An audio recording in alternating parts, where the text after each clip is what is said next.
Hello guys, PCS preparation के online platform में मैं प्रिया आपका स्वागत करती हूँ। आई होप आप सब बहुत अच्छे होंगे। हमने 2 चैप्टर कंप्लीट कर लिया था और अभी नया चैप्टर शुरू कर रहे हैं। वैदिक सिविलाइजेशन यानी वैदिक सभ्यता, इसकी शुरुआत कर रहे हैं। तो आज से हमारा पहला सेशन है इस टॉपिक को लेकर।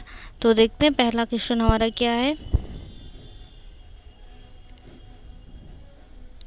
आप लोग कमेंट सेक्शन में बताया करिए कि कैसा लगा सेशन और ठीक है कि नहीं, कुछ ऐड हम करें क्या अलग से।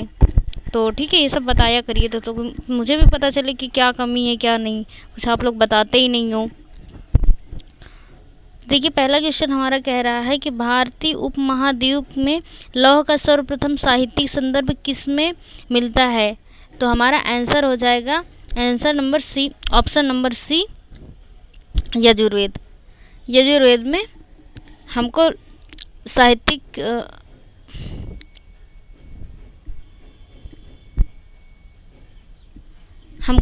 संदर्भ मिलता है लौह का, किसमें? यजुर्वेद में। तो यजुर्वेद में लोहे के लिए एक वर्ड यूज करते हैं, श्याम अयस।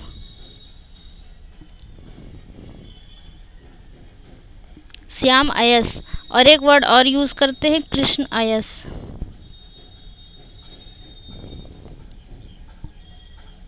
ये वर्ड लौह के लिए यूज होता है, किसमें? यजुर्वेद में। किस चीज के लिए होता है? लौह के लिए। ठीक है, नेक्स्ट क्वेश्चन देखते हैं।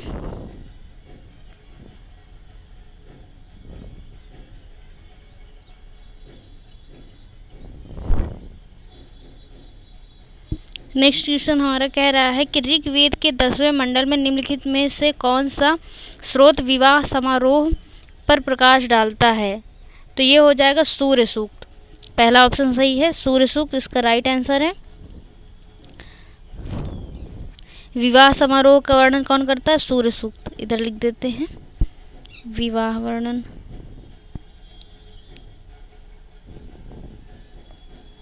कौन करता है? सूर्य सूक्त। अच्छा, इसमें देखिए, ये सारे मैं बता देती हूँ।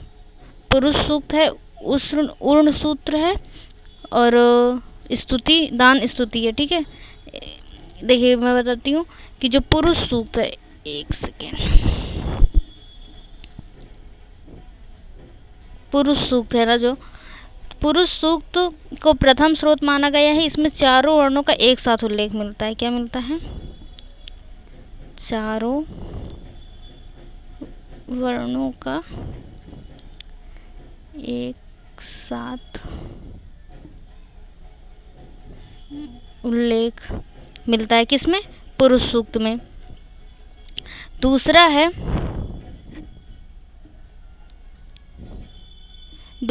हमारा दान स्तुति। दान स्तुति सी नंबर ऑप्शन था ना, तो दान स्तुति।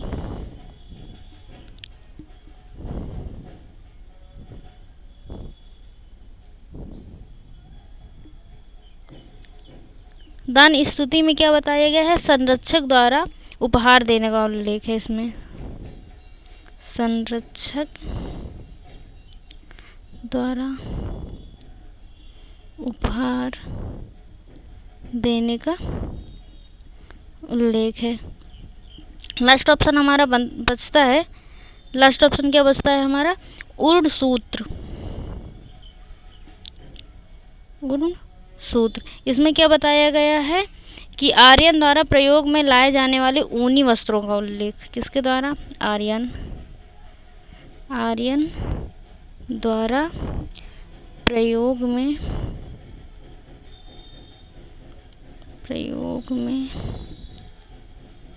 लाए जाने वाले ऊनी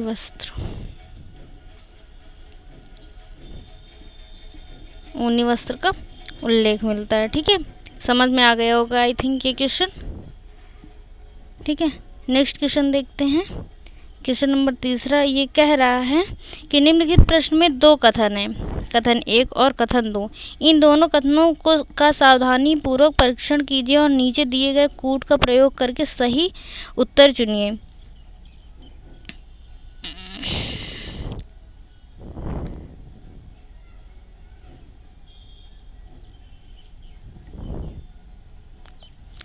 तो क्या कह रहा है कि आरंभिक आर्य जो अनिवार्यतः पश्चारी थे ने ऐसी कोई राजनीतिक संरचना विकसित नहीं की थी जिसे प्राचीन अथवा आधुनिक अर्थ में राज्य के रूप में मापा जा सके। ये हमारा पहला कथन है।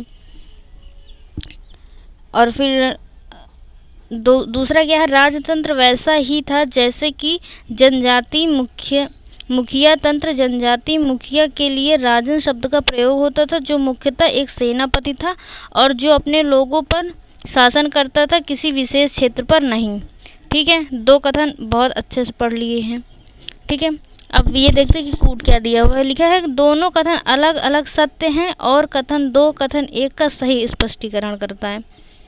दूसरा है दोनों कथन अलग अलग सत्य है किंतु कथन 2 कथन 1 का सही स्पष्टीकरण नहीं करता है। तीसरा है कथन 1 सत्य है किंतु कथन 2 असत्य है। कथन 1 सत्य है किंतु कथन 2 असत्य है, चौथा ऑप्शन कह रहा है। तो इसमें सही हो जाएगा आपका ऑप्शन नंबर ए, दोनों कथन अलग अलग सत्य हैं और कथन 2 कथन 1 का सही स्पष्टीकरण है। समझ में आया आप लोगों को? नेक्स्ट देखते हैं। क्वेश्चन हमारा कह रहा है कि आर्यों की संस्कृति उपादान के संदर्भ में निम्नलिखित कथनों पर विचार कीजिए।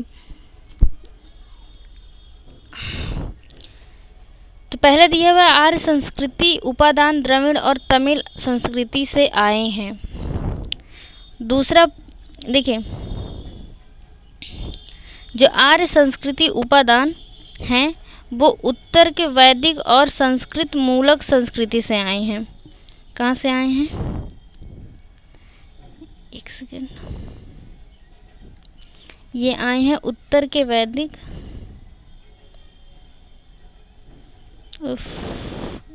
गलत लिख गया, उत्तर के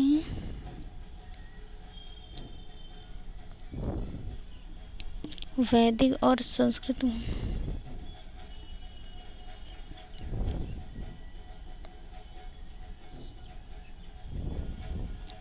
मूलक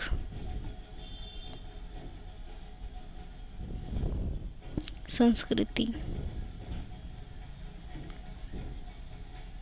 उत्तर के वैदिक और संस्कृत मूलक संस्कृति से आए हैं, तो हमारा पहला ऑप्शन तो गलत हो जाएगा। ठीक है, दूसरा है प्राक आर्य जातीय उपादान वैदिक और संस्कृत मूलक संस्कृति के अंग हैं। तो प्राक आर्य जातीय उपादान दक्षिण के द्रविड़ और तमिल संस्कृति के अंग हैं। किसके हैं? यहाँ पर लिख देते हैं, दक्षिण की द्रविड़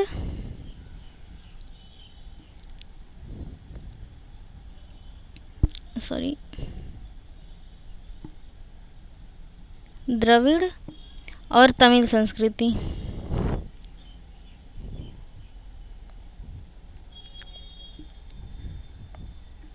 तमिल संस्कृति के अंग हैं, तो ये वाला भी हमारा गलत हो गया। तो इसमें लिखा है कि विचार कीजिए कौन सा सही है, तो ऑप्शन नंबर डी हो जाएगा, ना तो 1 ना तो 2। ठीक है, नेक्स्ट क्वेश्चन देखते हैं। प्राचीन भारत में विभिन्न संस्कृतियों के उद्भव के स्थान के संदर्भ में निम्नलिखित कथनों पर विचार कीजिए। पहला ऑप्शन है हड़प्पा संस्कृति का उद्भव सिंधु नदी की घाटी में हुआ था, तो ये तो सही बात है, आपने पहले ही पढ़ा था। ठीक है, तो ये तो सही है। फिर है वैदिक संस्कृति का विकास मध्य गंगा नदी घाटी में हुआ,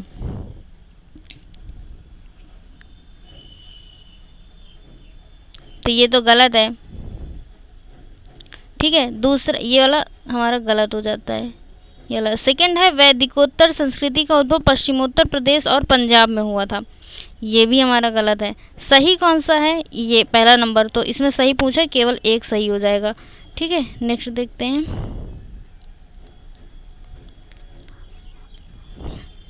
लिखा है आर्यों के संदर्भ में निम्नलिखित कथनों पर विचार कीजिए। पहला दिया है इन लोगों का मूल निवास स्थान यूरेशिया था, जो आल्प्स पर्वत के पूर्वी क्षेत्र में पड़ता था, तो पहला वाला तो सही हो गया।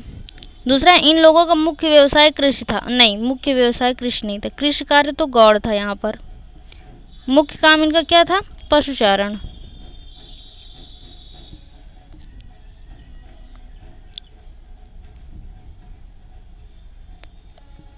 मुख्य कार्य क्या था?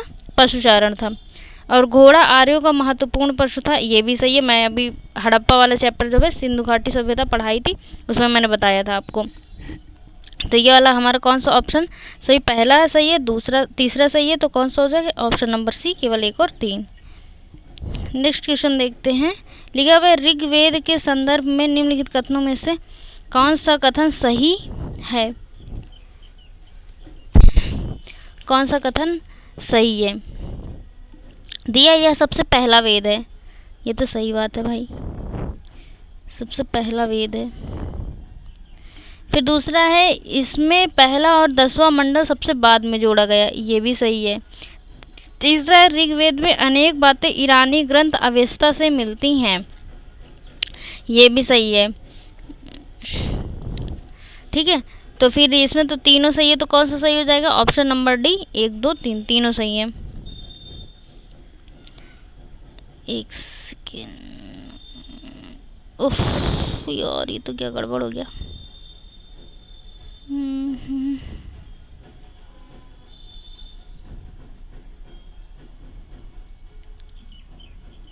बोलो क्वेश्चन क्या हो गया।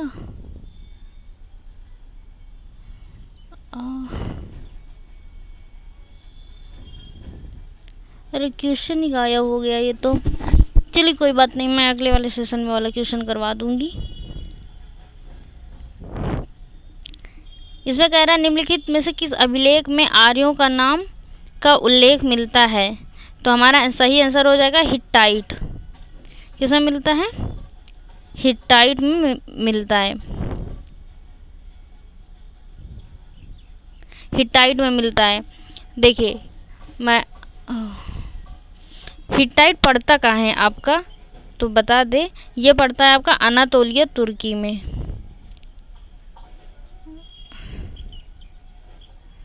अनातोलिया तुर्की में पड़ता है।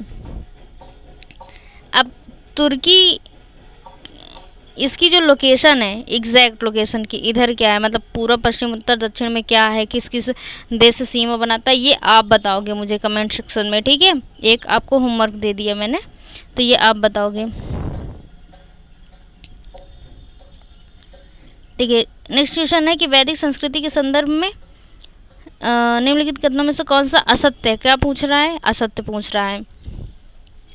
लिखा है ऋग्वेद में इंद्र को पुरंदर कहा गया था, तो ये तो भाई एकदम सही है। दूसरा है, अच्छा देखिए सही तो पूछ नहीं रहा, असत्य पूछ रहा है ना, कन्फ्यूजन हो जाएगा। ठीक है, ये वाला तो सही है। फिर दूसरा, इस काल में दस्यु शब्द का प्रयोग डाकुओं के लिए किया जाता था, यही वाला गलत है। दस्यु शब्द का प्रयोग मूल निवासियों के लिए किया जाता था। किसके लिए, मूल निवासी के लिए किया जाता था, ना कि डाकुओं के लिए किया जाता था, तो यही वाला आपका गलत हो जाएगा। फिर आगे आर्यों की पश्चिमी एशिया और भारत में सफलता का कारण अश्वचालित रथ थे, ये भी सही है। फिर अब पंचजन आर्यों के 5 कबीलों का समूह था, ये भी सही है। तो हमारा गलत कौन सा हो गया, option number B, B is the right answer. Next question हमारा देखते क्या कह रहा है कि वैदिक संस्कृति के संदर्भ में निम्नलिखित कथनों पर विचार कीजिए। लिखा हुआ है पहला कि 10 राज्य युद्ध परुष्णी नदी के किनारे हुआ था, और पूछ रहा है कौन सा सही है, तो भाई हाँ ये वाला तो सही है आपका। फिर दूसरा कह रहा है कि इस काल में अधिकांश लड़ाइयों का कारण गाय होती थी, ये भी सही है। तीसरा है आर्य लोग नगरों में रहते थे, नहीं ये गलत है, आर्य लोग नगर में नहीं रहते थे, वो गढ़ बनाकर, आर्य लोग कहाँ रहते थे, गढ़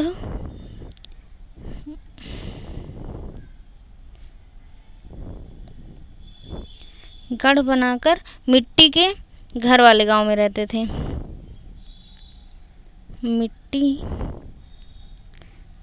के घर वाले गांव में रहते थे।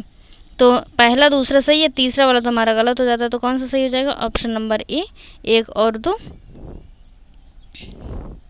नेक्स्ट क्वेश्चन है हमारा ऋग्वैदिक काल में राज्य व्यवस्था के संदर्भ में निम्नलिखित कथनों में कौन सा सही है, सही पूछ रहा है। ठीक है, तो क्या कह रहा है कि इस काल में राजा का पद आनुवंशिक हो गया था, तो ये बात तो सही है। इस काल में सभा और समिति दोनों महत्वपूर्ण संगठन थे, तो ये वाला भी हमारा सही है। इसमें फिर लिखा है इस काल में स्त्री सभा और विदत में भाग लेती थी, हाँ यज्ञ में भी भाग लेती थी, तो ये बात तो एकदम सही है। ये भी सही है, ये भी सही है, तो इसमें कौन सा सही हो जाएगा, ऑप्शन नंबर डी, 1 2 3 तीनों सही हैं।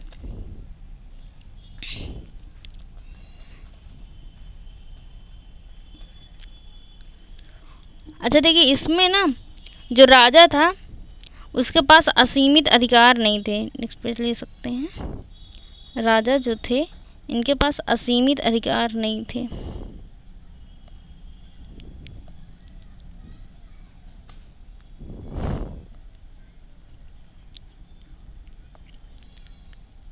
असीमित अधिकार नहीं थे यहाँ के राजा के पास। और क्या नहीं था, इसको अगर कोई काम करना पड़ता था ना राजा को, तो ये इसको कबाल क्या बोलते, कबायली, ये इसको जो भी पढ़ेंगे इनकी हेल्प लेनी पड़ती थी, इनकी सलाह लेनी पड़ती थी। इनको सलाह लिए बिना कोई काम नहीं करते थे। ठीक है, और जो समिति होती थी वहाँ की, जो सभा या समिति होती थी, सभा या समिति, वो अपना राजा स्वयं चुनती थी। राजा कौन चुनता था, सभा या जो समिति होती थी वही राजा चुनती थी। नेक्स्ट देख लेते हैं। नेक्स्ट क्वेश्चन है हमारा, वैदिक संस्कृति के संदर्भ में निम्नलिखित कथनों पर विचार कीजिए। लिखा है इस काल में अयस्क शब्द का प्रयोग तांबे या कांसे के अर्थ में होता था, तो हाँ ये तो सही बात है एकदम।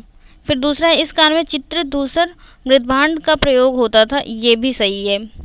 ठीक है, तो इसमें दोनों सही हो जाएगा। नेक्स्ट देखते हैं, ऋग्वेद में किस देवता की स्तुति संग्रहित नहीं है, ये हमारा नेक्स्ट क्वेश्चन है। तो पशुपतिनाथ की नहीं है, पशुपति भगवान का टाइम पीरियड कब था, मतलब चलते तब भी थे पर इतना ज़्यादा नहीं चलते थे, तो हड़प्पा के टाइम पे बहुत ज़्यादा, मतलब इनको बहुत माना जाता था। लेकिन इन ऋग्वेद में इनकी कोई स्तुति संग्रहित नहीं की गई है।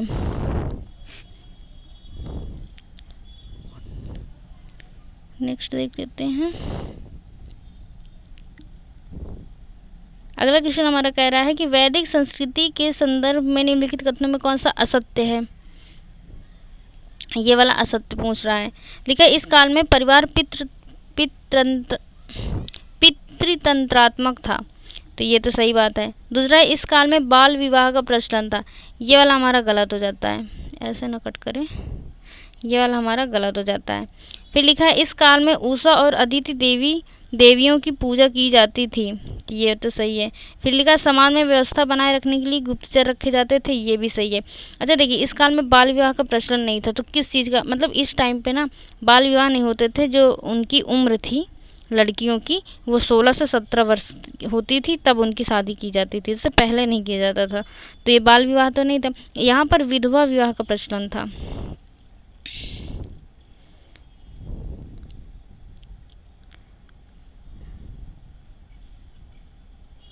विधवा विवाह का प्रचलन था। ठीक है,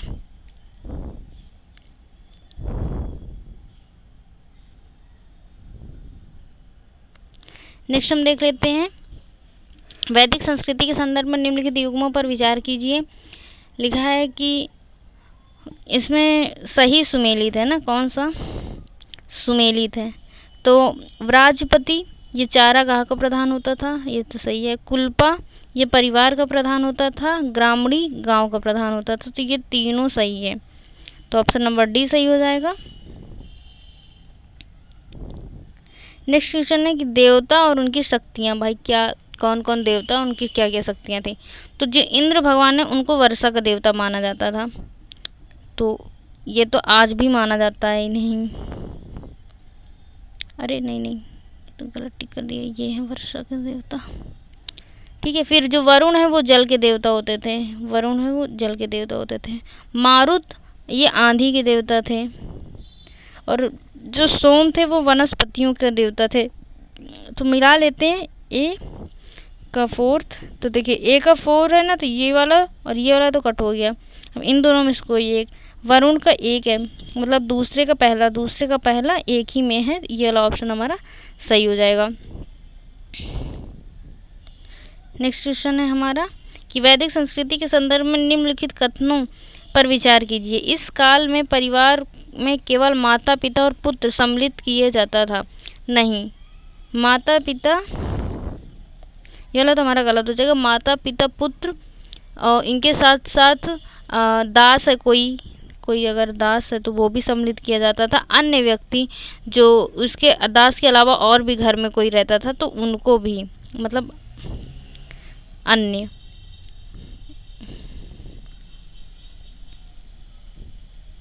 को भी परिवार के अंतर्गत शामिल किया जाता था। दूसरा, इस काल में विश्व शब्द कबीले के अर्थ में प्रयुक्त होता था। तो ये वाला तो हमारा सही है, ये वाला तो हमारा सही है। तो कौन सा सही हो जाएगा? ऑप्शन नंबर बी सही हो जाएगा। नेक्स्ट क्वेश्चन है, वैदिक संस्कृति के संदर्भ में निम्नलिखित कथनों पर विचार कीजिए। यह संस्कृत इहलौकिक है, यह संस्कृत इहलौकिक है। तो ये तो सही है, ये तो सही है। फिर दूसरा कह रहा है कि इस काल में उपासना की विधि स्तुति पाठ करना और यज्ञ बलि अर्पित करना था। तो दूसरा ऑप्शन भी हमारा सही है। तो इसमें कौन सा हो जाएगा? 1 और 2 दोनों। C is the right answer. Next question है हमारा, कह रहा है कि वैदिक संस्कृति के संदर्भ में निम्नलिखित कथनों में कौन सा असत्य है? असत्य पूछ रहा है। तो पहला ऑप्शन दिया जाता है कि आरंभिक आर्यों का निवास सिंध और पंजाब क्षेत्र था। तो असत्य पूछा है, ये वाला तो सत्य है, ये वाला हमारा सही है। फिर है, इस काल में दक्षिणा के रूप में गाय और दासियों के साथ भूमि भी दी जाती थी। दक्षिणा में जो दी जाती थी, नहीं तो ये गलत है, दक्षिणा में भूमि नहीं दी जाती थी, ये गलत है। भूमि दक्षिणा में कभी नहीं दी जाती थी वैदिक संस्कृति में। फिर है, गायत्री मंत्र ऋग्वेद में दिया गया। हाँ, ये भी सही है, मुंडकोपनिषद में। फिर है, ये इस काल में वर्ण व्यवस्था आरंभ हो गई थी। तो हाँ, वर्ण व्यवस्था आरंभ हो गई थी। 3 जो हैं, कौन कौन से हैं? 4 वर्ण हैं। ब्राह्मण, एक सेकंड रुकिए,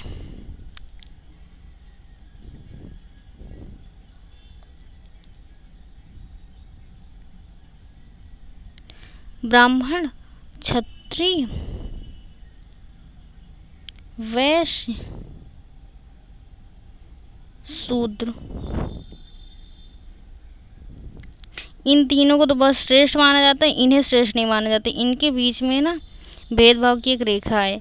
ठीक है, नेक्स्ट देख लेते हैं।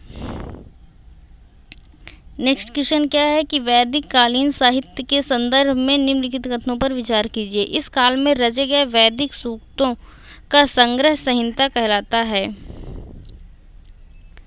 क्या क्वेश्चन दिया हुआ है कि इस काल में रचे गए वैदिक सूक्तों का संग्रह संहिता कहलाता है।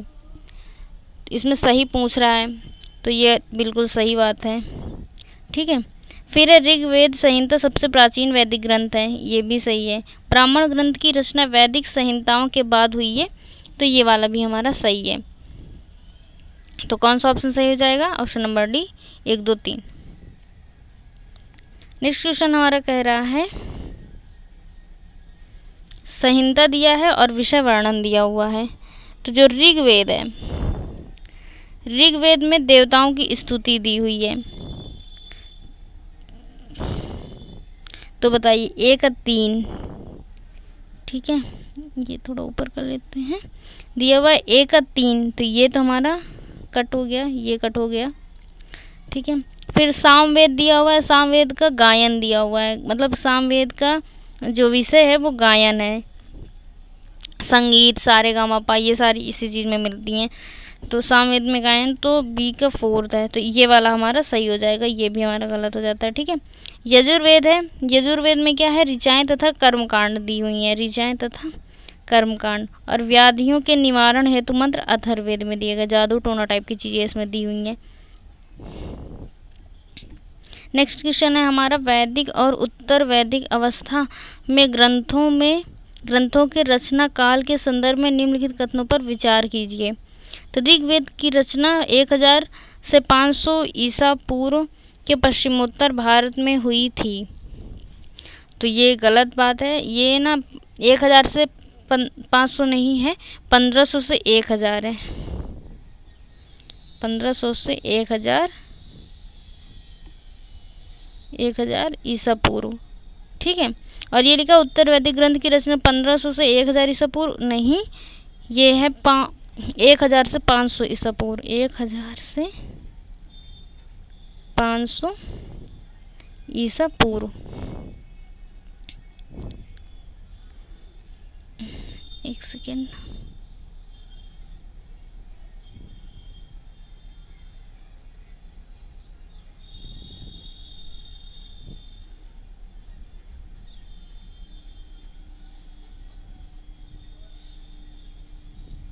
ईस्वी पूर्व, ठीक है। तो देखिए हमारे ये भी गलत हो जाता है, ये भी गलत हो जाता है। तो कौन सा सही है? ना तो 1 और ना तो 2। नेक्स्ट क्वेश्चन है हमारा, उत्तर वैदिक काल के संदर्भ में निम्नलिखित कथनों पर विचार कीजिए। इस काल में लोग जीविका का मुख्य साधन कृषि थी। उत्तर वैदिक काल में जो जीविका के साधन मुख्य साधन क्या था? कृषि था। तो इस सही है। दूसरा, इस काल में जौ के साथ चावल और गेहूं मुख्य फसल हो गई थी। तो ये वाला जो हमारा ऑप्शन है ये भी सही है। तीसरा, इस काल में केवल चित्रित मृदभांड का प्रयोग होता था। ये गलत है। केवल लिखा है ना, इस वजह से गलत है। चित्रित मृदभांड लिखा होता तब तो सही होता। तो जो केवल लिखा है इस वजह से गलत है। तो इसमें कौन कौन से मृदभांड का प्रयोग होता था? 4 प्रकार के मृदभांड, ठीक है। 4 प्रकार के मृदभांड का प्रयोग होता था। पहला है कि काला व लाल। मृदभांड नहीं लिख रही हूँ, वो आप समझ जाइएगा, ठीक है। काला एवं लाल, ये पहला टाइप है। दूसरा टाइप जो है वो है काली पॉलिशदार। काली पॉलिशदार, ठीक है। तीसरा जो है वो है चित्रित धूसर।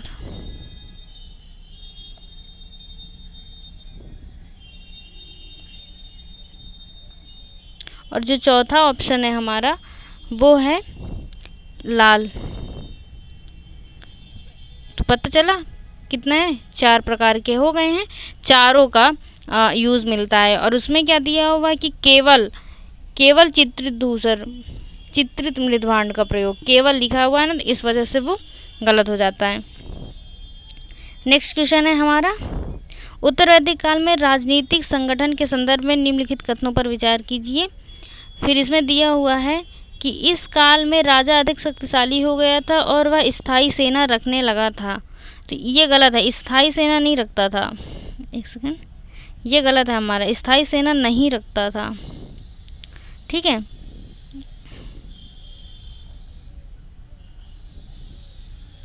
इसमें क्या लिख देंगे कि ये स्थायी सेना नहीं रखता था, स्थायी सेना नहीं रखता था। फिर नेक्स्ट है, इस काल में सभा समिति का महत्व बढ़ गया था। तो इस काल में सभा समिति का महत्व नहीं बढ़ा था। तो ये वाला भी हमारा गलत हो जाएगा, महत्व नहीं बढ़ा, महत्व नहीं बढ़ा। तीसरा है कि इस काल के क्षेत्र के लिए राष्ट्र शब्द का प्रयोग होने लगा था। तो ये वाला हमारा सही है। तो कौन सा सही है यही पूछ रहा है, तो ऑप्शन नंबर 3 हमारा सही हो जाएगा। नेक्स्ट क्वेश्चन दिया हुआ है, उत्तर वैदिक काल में किए जाने वाले यज्ञों के संदर्भ में निम्नलिखित कथनों पर विचार कीजिए। लिखा हुआ है, राजा राजसूय यज्ञ दिव्य शक्ति प्राप्त करने के लिए करता था। और दूसरा है, अश्वमेध यज्ञ राजा द्वारा राज्य विस्तार के लिए किया जाता था। तो इसमें दोनों सही हैं। तो कौन सा हो जाएगा? ऑप्शन नंबर सी, 1 और 2 दोनों सही है। नेक्स्ट क्वेश्चन दिया हुआ है, उत्तर वैदिक काल में स्त्रियों की दशा के संदर्भ में निम्नलिखित कथनों पर विचार कीजिए। इस काल में स्त्रियों को पुरुष के समान अधिकार प्राप्त है। नहीं, ये वाला तो गलत है। महिलाएं पुरुष के अधीन होने लगी थी। पुरुष के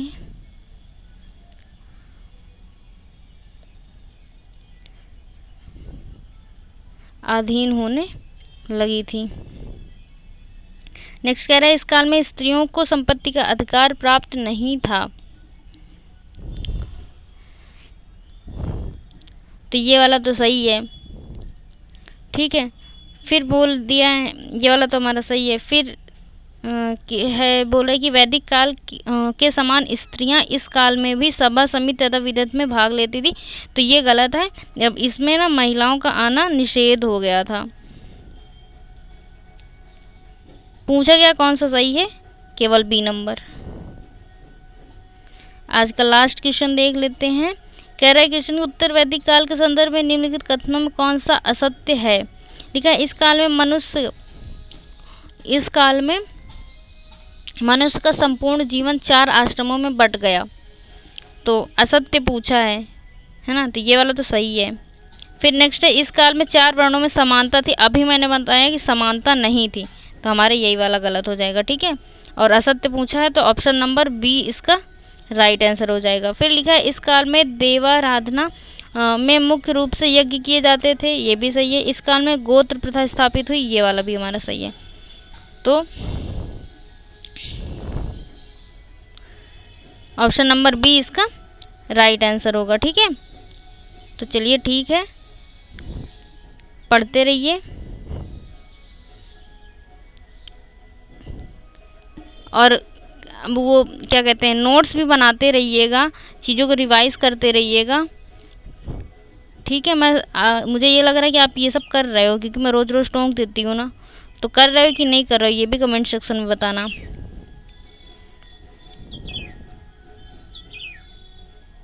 थैंक यू सो मच। जय हिंद।